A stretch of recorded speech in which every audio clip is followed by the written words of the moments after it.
Oui, j'ai perdu beaucoup trop d'amis, c'est certain. Et il m'a fallu un certain temps pour commencer à comprendre le schéma qui se répète. Et c'est un schéma très clair. Une fois que j'en ai parlé, j'ai reçu de très nombreuses personnes qui m'ont confirmé que c'était exactement ça. Je pense que si on sait à quoi s'attendre, comme pour toute chose, c'est plus facile à gérer. C'est comme une tempête qui vous frappe. Vous savez, on perd quelqu'un, quelqu'un qui meurt. On est plongé dans une tempête. Et ce qui est effrayant, c'est que c'est une tempête émotionnelle. Et on n'a aucun contrôle. Alors on s'effondre, on se met à pleurer, on se souvient de mauvaises et de bons moments. Vous n'allez pas maîtriser vos émotions, ce qui est très difficile pour les adultes car nous sommes habitués à avoir un certain contrôle sur nos émotions. Alors, pendant un certain temps, vous allez être submergé par des vagues d'émotions sur lesquelles vous n'aurez aucun contrôle, et elles vont vous terrasser, et vous ne pourrez pas terminer une phrase. Ce sera très, très difficile. Mais, avec le temps, cette tempête va s'apaiser un peu et ces vagues vont s'affaiblir et elles peuvent encore revenir. Alors, je ne sais pas si vous avez perdu quelqu'un de proche. Il y aura des moments où, un mois après la mort de votre ami, vous serez assis là et vous entendrez une chanson ou sentirez l'odeur d'un hamburger que vous aviez partagé avec cette personne et vous serez à nouveau submergé par ces vagues d'émotions et vous pourriez vous mettre à pleurer sur le champ. Vous pourriez être submergé par une vague d'émotions intenses qui finira par s'apaiser. Avec le temps, ces vagues s'affaibliront et deviendront moins fréquentes. Et c'est là que les gens rencontrent des problèmes. Ils pensent que cela signifie qu'ils ne tiennent pas à cette personne. Et c'est totalement faux. C'est juste que votre esprit est en train de traiter l'information. Et c'est normal. Voilà ce qui se passe. Vous commencez par une énorme tempête émotionnelle incontrôlable. Cette tempête passera. C'est le point numéro un. Sache simplement que cette tempête est normale et qu'elle va passer. Et puis, elle te touchera encore, mais avec le temps, ces vagues de tristesse et de chagrin s'atténueront et deviendront moins fréquentes. Et c'est normal. C'est une bonne chose. Souviens-toi, mais n'y pense pas trop. Alors, tu as ça. Tu te souviens de tes amis. Tu honores tes amis. Tu te souviens de ce qu'ils t'ont donné, de ce qu'ils t'ont appris, de ce que tu as appris d'eux, de ce qui était formidable chez eux, de ce qui te manque chez eux. Tu te souviens de tout cela, mais tu ne t'attardes pas sur le passé, tu ne ressasses pas ces pensées, tu ne te laisses pas envahir par la perte, parce que ce n'est pas sain non plus, et ça ne t'aidera pas. Ce n'est pas ce que ton ami voudrait que tu fasses de toute façon. J'aime cette idée de comment, lorsqu'on traverse un deuil, on parvient à surmonter ce sentiment de culpabilité qui nous envahit parce qu'on a l'impression de trahir la mémoire du défunt, comme si on s'en fichait ou quelque chose comme ça. Oui, écrire aide. J'ai conseillé aux gens d'écrire à la personne disparue et de lui dire ce qu'ils aimaient chez elle, ce qui va leur manquer, ce qu'ils ressentaient, leurs regrets. On écrit tout ça dans une lettre, on la met dans une enveloppe, on la porte sur sa tombe et on la dépose là. Cela aide aussi à faire son deuil. J'ai, malheureusement ou heureusement, prononcé de nombreux éloges funèbres pour des amis disparus. Au début, je ne réalisais pas vraiment que c'était une façon de guérir. Mais certainement, écrire ses émotions, ses sentiments, ce qui va vous manquer, ce que vous aimiez chez eux, est très thérapeutique et très bénéfique. C'est donc une autre chose que je recommande. Écrire tout cela et le partager avec eux. Pourquoi, à mon avis, les gens sont-ils attirés par les conseils qui les incitent à faire des choses difficiles? Parce que je pense que tout le monde, tout être humain, se rend compte que si l'on veut un bon résultat, il faut travailler dur. Et si l'on ne travaille pas dur, on n'obtiendra pas un résultat vraiment important.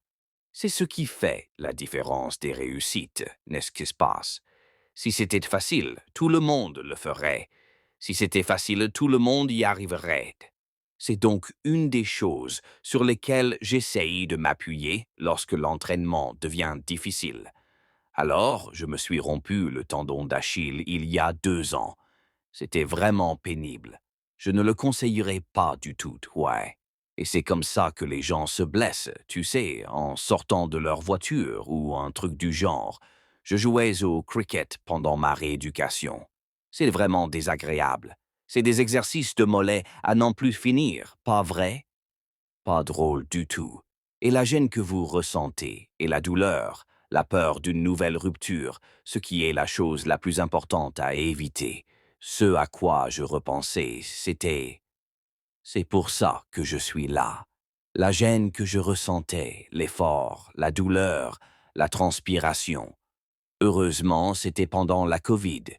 Donc, si je devais faire une séance d'entraînement tous les matins pendant une demi-heure en ne consommant que des glucides, qu'est-ce que c'est ce que je fais d'autre? Pas vrai? Il y a une pandémie en cours. C'est pour ça que je suis là. C'était le rappel. C'est comme si je me disais, voilà la raison pour laquelle le taux de récidive est de 5 à 10%. Parce que les gens ne veulent pas faire ça. Les gens ne veulent pas faire ça parce que ça fait mal. Parce que ça prend une demi-heure tous les jours pendant près de 12 mois. C'est une convalescence complète de 12 mois. C'est pourquoi vous êtes ici. Et je pense que vous avez raison. Je pense que la sélection est faite parce qu'au fond, les gens savent que s'attaquer à des épreuves difficiles physiquement, psychologiquement, existentiellement, culturellement, c'est bon pour nous. Et je pense que c'est pour ça que c'est attrayant. Je suis d'accord. Sans que ce soit la faute de personne, l'enfant tombe malade ou la personne tombe malade. Et non, vous n'y pouvez rien. Ce que vous pouvez faire, en revanche, c'est votre réaction face à cette situation. Et c'est ce que vous devez faire. Il y a des choses que vous pouvez contrôler. Il y a des choses que vous ne pouvez pas contrôler. Maintenant, je vous dirais que les êtres humains peuvent contrôler beaucoup plus qu'ils ne le pensent.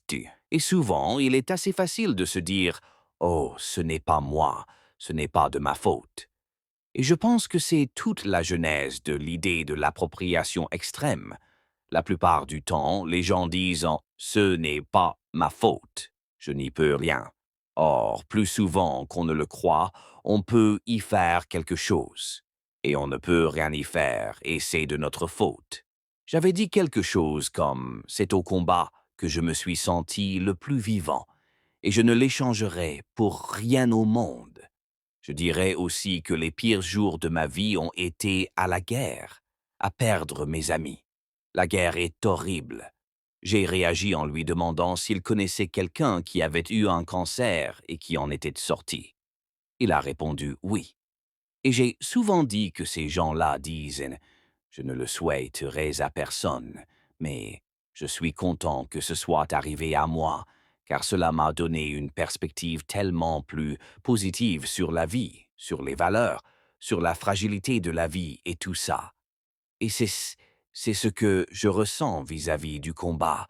Je ne le souhaite à personne, mais je n'y renoncerai pour rien au monde.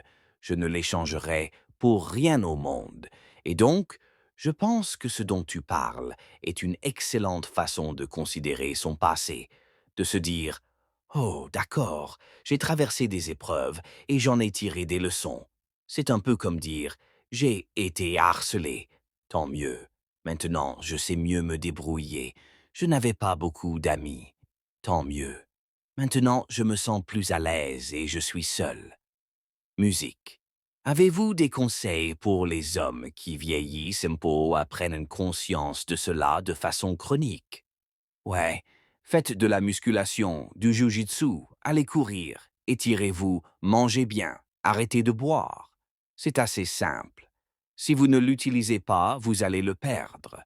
Chaque jour où vous ne faites pas d'efforts, vous régressez. Et ça vous fera du mal et ça se verra. Vous ne pouvez plus vous en tirer comme à 23 ans. Ça ne marche plus.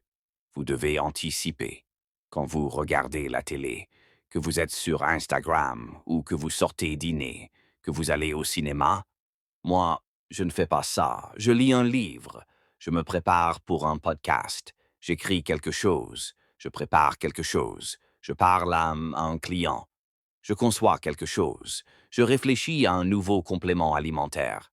Par exemple, un type m'a demandé l'autre jour: tu travailles plus maintenant que lorsque tu étais dans les cils? Et la réponse est oui, sans hésiter. Je travaille plus dur maintenant, comme je le dis depuis le début, la motivation est un sentiment passager. Et peu importe qu'elle soit présente ou non, la discipline est infiniment plus importante. Alors, peu importe comment vous vous sentez, levez-vous et faites ce que vous avez à faire. Voilà. Et c'est ça la discipline. Ce n'est pas de la motivation. Si vous ne faisiez votre travail que lorsque vous étiez motivé, vous laisseriez faire le hasard. Mais si vous êtes discipliné, vous faites ce que vous avez à faire. Voilà comment ça marche. La discipline est synonyme de liberté. C'est tout. Je veux dire, si vous avez la discipline de vous lever et de faire ce que vous avez à faire, vous savez, le week-end où vous n'aviez vraiment que deux choses à faire, quelque chose que ce soit, vous deviez écrire ceci et répondre à cette autre question. Et le vendredi, vous vous dites: je le ferai demain. Et le samedi, je le ferai aussi. Et ça vous pèse sur la tête tout le week-end. Alors que si vous l'aviez fait le vendredi après-midi, le week-end aurait été bien meilleur. Alors, faites-le tout simplement.